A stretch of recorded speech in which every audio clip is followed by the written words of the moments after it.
Die Suche nach der Leichtigkeit geht weiter heute. Schweres Auswärtsspiel beim BVB. Wenn ihr wissen wollt, wie ich hier abschneide, bleibt wie immer gerne bis zum Schluss dran. Wird nämlich eine sehr, sehr schwere Partie, bin ich der Meinung.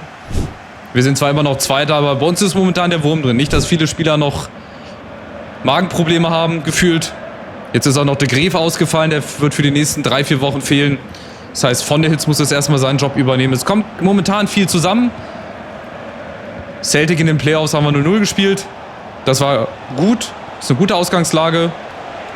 Und jetzt bin ich gespannt, ob wir so eine Erst-Jetzt-Recht-Mentalität zeigen und hier ausgerechnet beim BVB dann mal wieder gewinnen sollten. Aber letzte Saison, glaube ich, auch gewonnen. Die sind 7., sind also auch nicht so gut drinne. Und das ist halt unsere Chance hier. Einfach frei spielen, befreit spielen. Mehr als verlieren können wir nicht. Die Dortmunder sind halt auch gut drauf momentan. Die haben 5 Spiele nicht verloren und sie kommen über Mamouche. Oh, durchgesteckt auf Silva, aber Braun ist da. Erst gute Parade.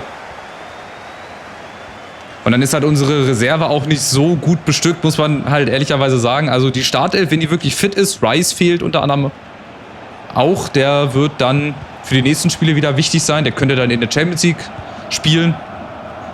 Die kommen dann nach und nach wieder zurück. Vogi ist dann auch, Kuchera ist dann auch mal wieder eine echte Alternative. Und ansonsten müssen wir halt mit dem arbeiten, was wir haben. Aber die Jungs machen das auch gut, wirklich. Wenn die wirklich fit sind, die haben ja auch schon bessere Spiele gezeigt. So ist es natürlich nicht. Jetzt kommt Kusi Asare. Das ist die große Chance und das Tor. 15 Minuten rum. 1:0 direkt vor der Süd. So kann man mal wieder treffen. Kusi Asare, 9. Tor. Der trinkt hoffentlich einen Tee, wo jetzt nichts drin war. Also nochmal so eine Geschichte, ein unerwartetes Ereignis. Kann ich nicht gebrauchen. Ja, aber setzt sich durch. 3 Dortmunder können ihr nicht aufhalten und dann halb Seite, halb Außenriss. Schönes Tor. Da lässt sich der Tee auch mal schmecken. 9. Tor bei dem, der trifft jetzt auch nicht so oft. Die letzte Saison ist halt auch wie die ganze Mannschaft momentan in so einer nicht guten Phase. Aber vielleicht ist ja ausgerechnet wieder so ein Spiel gegen einen Gegner, der uns spielerisch eigentlich überlegen sein müsste. Genau richtig, um auch dann wieder ein bisschen flüssiger zu spielen. Ihr wisst einfach, was ich meine, dass es nicht mehr so abgehackt ist. Also wir haben ja auch phasenweise richtig guten Fußball gespielt. Aber Dortmund steht auch sehr, sehr tief. Da hätte ich auch gerade Mensah früher anspielen müssen. Kobani, Diaby, sehr gut gemacht. Und die Dortmunder, das kommt auch mit der Dreierkette uns entgegen, stehen halt auch sehr, sehr offen. Kusi Asare, oh schade, kriegt hier nicht mehr nach hinten verlängert. Und trotzdem müssen hier alle mit nach hinten arbeiten. Auch Mensah, der eigentlich schon zur Halbzeit wieder rausgehen muss, weil er nicht ganz fit ist. Besonders die Mittelfeldspieler tun mir leid in letzter Zeit. Achtung, Avasir bleibt innen, da kommt Ott rein. Oh, oder auch nicht, doch, kommt rein. Wichtiger Zweikampf. Und der Eckball. Wir haben dann noch 10 Bundesligaspiele, also es geht auch auf Saisonfinale zu. Zum Ende von FC 26. FC 27 stehen eigentlich gefühlt schon in den Startlöchern. Da sind wahrscheinlich auch schon die ersten Infos bald draußen, also werden wahrscheinlich bald released. Bin ich sehr, sehr gespannt, was man da wieder liest und was für Hoffnung man dann wieder hat und wie groß man dann wieder enttäuscht wird. Oh, was macht Karl denn da? Oha. Oha. Das hätte bei FIFA Street damals XP gegeben. Erst die Vorlage, dann der Fallrückzieher. So ein Tor hatte ich dann auch noch nie. Aber auch das gehört mal mit dazu, warum denn nicht? Einfach mal ein bisschen Hackespitze 1, 2, 3. Vielleicht bringt das diese Leichtigkeit, die Lockerheit dann auch mal wieder zurück. So, von der Hitz hat es hier mit Diaby und mit Anton zu tun. Mensah in der Mitte. Jetzt muss hier irgendeiner sich freilaufen. Kusi Asare in der Mitte. Schön gemacht! Und so einfach geht's. 2:0. So einfach geht's. Doppelpack von Jona Kusi Asare. Direkt von den Dortmund-Fans. Habt ihr das gesehen, alle? Habt ihr das gesehen? Haben sie natürlich. Auch wenn einige von der Sonne geblendet sind. Aber auch hier, guck mal, wie defensiv und wie tief die stehen. Und solche Situationen hatten wir halt gegen Celtic zum Beispiel gar nicht. Dass er sich auch mal hat fallen lassen, dass er sich gut positioniert hat. Und es klappt überraschenderweise immer gegen so Gegner. Bayern, Dortmund, Leipzig. Da haben wir ja auch nur 1-1 gespielt, aber auch spielerisch sah das gut aus. Und hier haben wir gegen Dortmund eigentlich auch gut mitgehalten bislang. Aber wir haben auch erst 30 Minuten gespielt. Das gehört auch zur ganzen Wahrheit mit dazu. Aber ihr seht, wir gewinnen Zweikämpfe. Wir haben Platz im Mittelfeld, weil die Dortmunder halt, wie gesagt, durch ihre Dreierkette auch ziemlich riskant hinten spielen. Aber haben dann natürlich nach vorne hin mehr Optionen. Aber Siem kommt da nicht ran und so schnell geht's. Und der BVB ist wieder da durch Job Bellingham. Das ist dann wieder die Kehrseite der Medaille. Da müssen wir auch rein in den Zweikampf. Da müssen wir zur Not grätschen, da müssen wir irgendwie was machen. Dass der nicht so einfach da zum Abschluss kommt. Okay, also 2-1. Spannung ist natürlich wieder da, war sie auch vorher schon.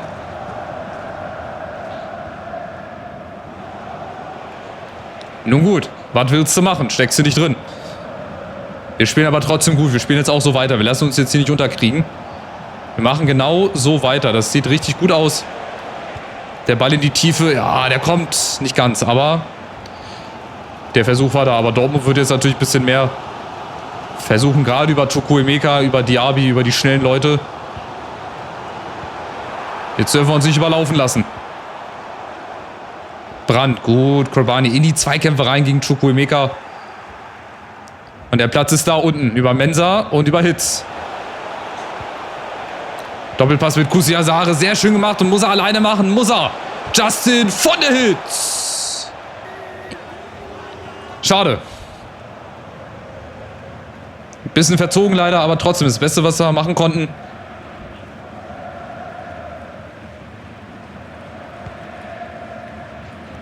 Gerade hier die Zweikämpfe, Pfeiffer gewinnt den.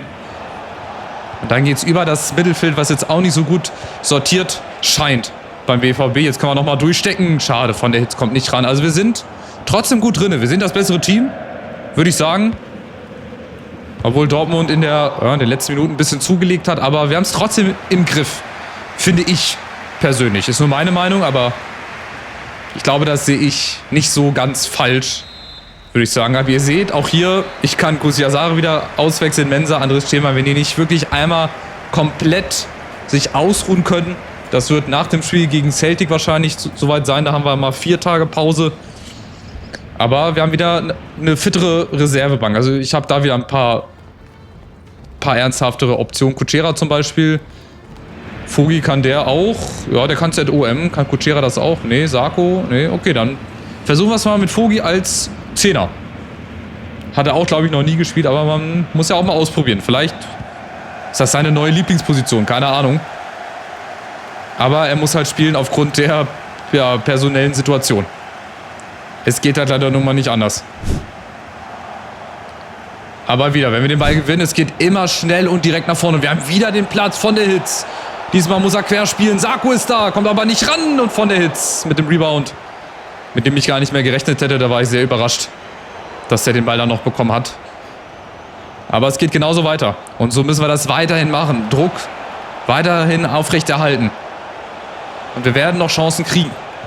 Kutschera, anderes Schema, hat Platz. Guter erster Kontakt. Und Kobel mit so einer scheinheiligen Parade nochmal, um zu sehen, hier, da wäre ich sowieso rangekommen. Hier, jetzt die Bewegung nochmal. Die war auch voll unnötig.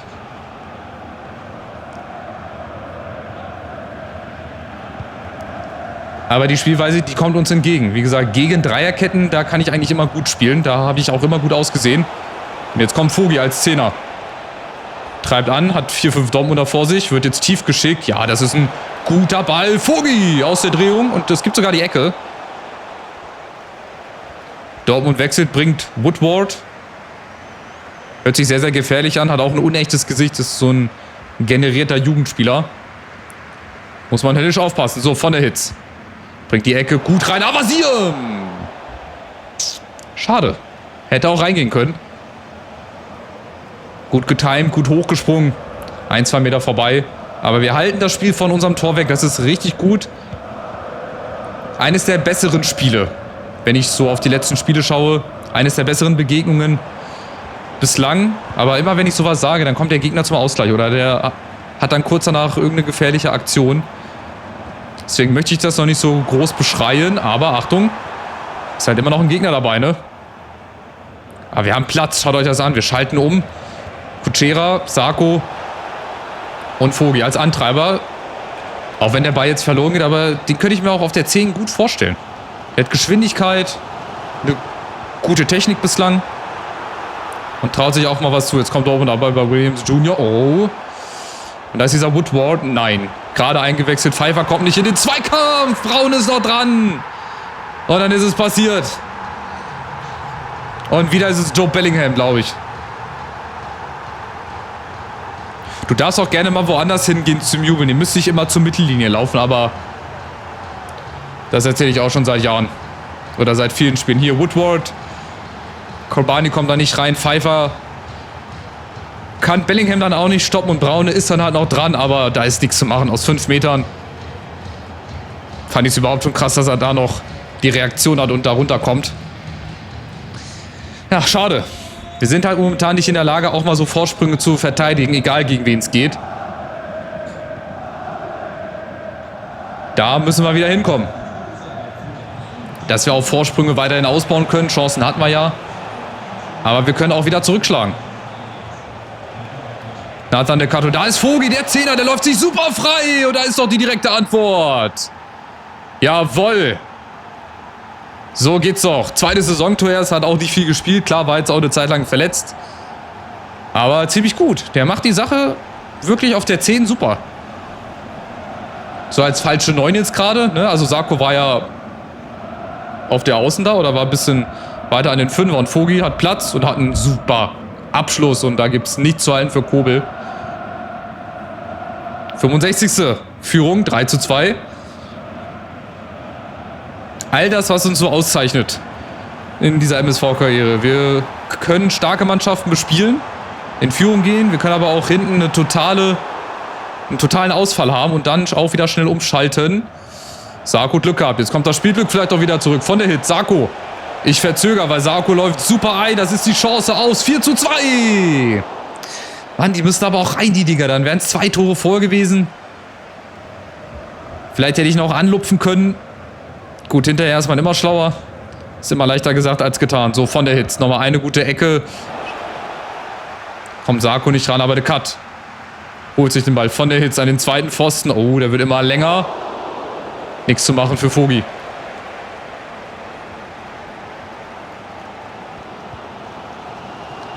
Ja, es wird noch eine heiße Partie, eine heiße Schlussphase.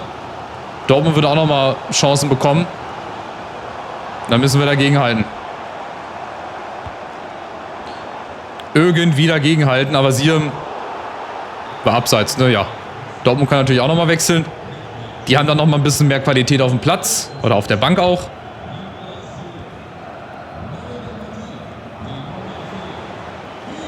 Aber wir machen das auch bislang eigentlich sehr unaufgeregt nach vorne, aber wir dürfen es nicht schleifen lassen. Wir dürfen nicht zu sehr. Oh, Pfeife aufgepasst. Es ruhig angehen lassen. Ansonsten kommt der BVB über Silva. Oh, ein Skill, noch ein Skill. Du kannst nichts machen. Ich sehe gleich wieder den Ball schon im Tor. Achtung, Bellingham und Braune ist da. Er ist unfassbar. Wie tief wir da hinten reingedrängt werden. Und wir können uns bei Braune wirklich bedanken, dass es nicht 3:3 steht. Aber Achtung, Dortmund kommt. Ecke ist da. Silva an die Latte. Und der Kopfball von Williams. Und drüber. Also es gibt nochmal die Ecke, okay. Haben wir wahrscheinlich geklärt. Ist egal. Achtung, jetzt schwimmen wir. Silva, Kopfball drüber. Ich kann jetzt auch gar keine Ruhe rausnehmen, weil Dortmund, die pressen jetzt. Sie werden nochmal alles nach vorne werfen. Oh, unten ist ganz schön viel Platz. Pfeiffer, kriegt er den hin? Was für ein überragender Ball, ey. Kutschera, schade, dass der nicht ankommt. Aber Dortmund macht immer mehr und mehr Druck. Die Lücken sind einfach zu groß. Achtung, Silva, Pfeiffer kommt wieder nicht ran. Und dann ist es passiert.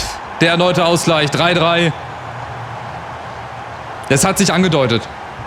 Das hat sich leider angedeutet in den letzten Minuten hier. Da haben wir den Ball nicht geklärt bekommen.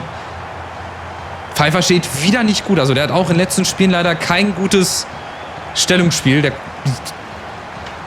Die kommen einfach zu leicht durch. Das geht nicht. Und deswegen sind wir momentan wohl leider auch kein Meisterschaftskandidat. Also das Wort Meisterschaft brauchen wir so gar nicht in den Mund zu nehmen. Das wäre natürlich ein herber Schlag, ey. Führst hier eigentlich das ganze Spiel über lang, machst ein gutes Spiel und dann kriegst du am Ende trotzdem nochmal so einen Nackenschlag. Aber wie gesagt, das hat sich angedeutet. Das ist nicht unverdient, dass Dortmund hier nochmal zum Ausgleich gekommen ist.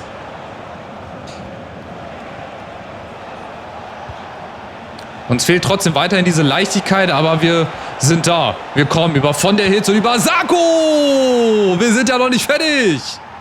Von wegen, wo ist die Leichtigkeit hin? Sie ist ja da. Wir müssen es nur öfter zeigen. Und das kann vielleicht im Endspurt jetzt die Initialzündung sein, um nochmal eine Serie zu starten. 10 Siege in Folge. Leipzig wird dann nochmal irgendwann patzen und dann sind wir Meister. So ist gerade der erste Gedanke, aber wird natürlich nicht so sein. Aber hier, er zieht durch von der Hitz, macht nochmal den einen Schritt. Hier, da nochmal, zack, und dann der Ball rüber und Sako bleibt eiskalt. Kobel, keine Chance aus der Nähe. Und Sako auch, der hat auch nicht viele Tore, genauso wie Yonakusi Asare. Die Tore sind gut aufgeteilt, sagen wir es mal so. Dann kommen die schlechten Phasen noch mit hinzu. Aber sowas darfst du mal haben. Aber Achtung, wir sind noch nicht fertig. Dortmund hat noch nicht fertig. So, jetzt spielen wir das Ganze in Ruhe aus. Sako von der Hitz, kein Abseits. Und jetzt mal was endgültig klar. Justin von der Hitz. 5-3. 8 Tore. Das ist wieder nicht normal. Aber wieder ein Argument für die neuen Zuschauer. Es gibt auch eine große Anzahl prozentual an Zuschauern, die meinen Kanal noch nicht abonniert haben. Hier habt ihr perfekte Argumente. Viele Tore. Meistens viel Spektakel. Eigentlich immer. Spannende Spiele. Bis zum Schluss. Und es geht ja in FC 27 weiter, also schon mal vorausgeblickt auf den nächsten Karrieremodus in FC 27. Es geht ja hoffentlich auch so weiter. Gut, und das ist einfach dem geschuldet, dass Dortmund hinten aufmachen musste. Und von der Hitz ziemlich souverän, ziemlich eiskalt, 5-3. Das war mal wieder so ein typisches Spiel, ja, in meiner Karriere. Eigentlich fallen immer viele Tore, auch auf beiden Seiten, viel Spektakel. Und am Ende gehen wir, ja, als verdienter Sieger trotzdem vom Platz. Oh, der Schiri lässt doch mal eine Situation laufen. Wir dürfen doch mal vielleicht sogar noch ein 6. Sako, warum denn nicht? Sako! Okay, der Schiri hat noch nicht genug. Wir kriegen auch noch mal einen Eckball. Vielleicht das 6-3. Gucken wir mal nach einer Ecke. Aber Siem schraubt sich hoch. Na gut, kommt er nicht mehr entscheidend dran. Also nach 95 Minuten, boah, wirklich Fußball im 5., 6. Gang, gehen wir am Ende mit einem 5-3. Mit einem Sieg vom Platz. Jubelszenen hier aus den Duisburger Kneipen. Vielleicht ein Zeichen an die Liga, dass wir jetzt nochmal angreifen. Ich traue dem Braten noch nicht ganz. Wir müssen mal die nächsten Spiele abwarten. Aber es war auf jeden Fall mal wieder ein gutes Spiel, druckvoll. Und ich glaube, am Ende gehen wir als Sieger verdient hier vom Platz. Es geht wirklich gut hin und her. Also viele Torschüsse, über 20 insgesamt. Wir hatten mehr. Und jetzt geht es ins Rückspiel, auch nur 2 Tage später. Also ihr seht, wenn jetzt alles auf einmal kommt und dann noch die englischen Wochen. Was haben wir hier denn? 6 Angebote. Müsste ich mal ablehnen, ne? Wobei hier, den können wir eigentlich annehmen. Wenzel können wir auch annehmen. Braune nicht. Und Rice, wer bietet da? 22 mehr. Ja, das ist ja ein Witz. Achso, im Tausch. Abduli Mané. Das habe ich aber abgelehnt hier, ne? Nusa Masraoui, okay. So spontan. Und hier haben wir einen linken Flügelspieler. Nee, das ist ja ein Quatschtausch. Also ich gebe ja keinen Mittelfeldspieler ab, um dann einen Flügelspieler zu bekommen. Also wenn, dann will ich auch auf derselben Position wieder einen Spieler kriegen. So, jetzt darf ich nicht vergessen, Rice reinzutun in die Startelf. Unser Kapitän ist wieder da. Unser eigentlicher Kapitän ist wieder da. Die spielen wieder wahrscheinlich im selben System 4-3-3, aber Rice ist wieder da und Rice muss wieder zurück in die Startelf. Fragt sich nur für wen. Na, wahrscheinlich für ein anderes Thema, ne, würde ich sagen. Hier, zack. Warum hat er da eine -4? Das ist doch ZDM. Da muss der offensiver spielen. Rice offensiver, aber ich möchte Mensah nicht rausnehmen. Das ist das große Problem. Aber warum hat er da eine -4? Verstehe ich nicht. Das ist ein bisschen quatschig, würde ich sagen. So, jetzt haben wir, wie gesagt, nach dem Spiel gegen Celtic dann mal 4 Tage Pause. Und ich schaue auf die Tabelle. Da haben wir auch schon seit ein paar Parts nicht mehr drauf geguckt. Tabelle. Ab in die Bundesliga. Und wir sehen, dass wir Tabellenführer sind. Punktgleich aber mit Leipzig. Die haben wohl dann mal federn lassen. Die Bayern auch nur 4 Punkte dahinter. Frankfurt ist auch noch nicht ganz raus. Also es wird bis zum Schluss auch mega, mega spannend. Gladbach, Wolfsburg, Dortmund kämpfen um die anderen internationalen Plätze. Wie sieht es unten aus? Unten haben wir Bochum. Oh Gott, Bochum hat 4 Punkte. Noch kein Spiel gewonnen. Die werden absteigen. Safe. Dann Heidenheim, Union, Mainz, Düsseldorf, Darmstadt. Wird sehr, sehr spannend. Wie sieht es in den anderen Ligen aus? Gucken wir kurz mal in den deutschen Ligen vorbei. Freiburg und der HSV. auf dem Weg zurück. Aber auch dahinter wartet Holstein Kiel, Hertha, die Kölner, Hannover sind auch noch nicht ganz raus aus dem Aufstiegskampf. Und hier ist natürlich auch immer spannend. Also der KSC wird, denke ich, aufsteigen. Aber dann haben wir Braunschweig, Münster, meine alte Truppe, Ulm, TSV 1860 München, Wiesbaden, Essen. Ich weiß, wie es ist. Ich komme aus der 3. Liga. Ich weiß, wie das Wetter da ist. Jetzt gehe ich für meine Sicherheit nochmal hier kurz drauf. Also die 4 Tage Pause werden uns gut tun. Und die Zeit danach, 3, 4, 5 Tage Pause, dann haben wir, gut, wenn wir dann natürlich weiterkommen, sollten ins Achtelfinale, dann kommt bald die nächste englische Woche. Also es gibt immer Pro und Contra, ihr seht das schon. Aber was ich nochmal sagen kann, was ich versprechen kann, ihr findet hier einen spannenden Karrieremodus, nach wie vor viel Spektakel, viele Tore in allen Wettbewerben. Das geht besonders an die Leute raus, die jetzt noch ein bisschen schwanken und sich nicht sicher sind, ob sie meinen Kanal abonnieren sollen. Ich würde mich auf jeden Fall freuen, damit würdet ihr mir helfen auf dem Weg zum nächsten Meilenstein. 14.000 Abonnenten sollen es dann mal irgendwann werden. Ich werde weiterhin hart daran arbeiten, gemeinsam mit euch zusammen. Macht's gut, bis zum nächsten Spiel. Wird auch wieder ein Highlight-Spiel, Rückspiel gegen Celtic. Ciao, ciao.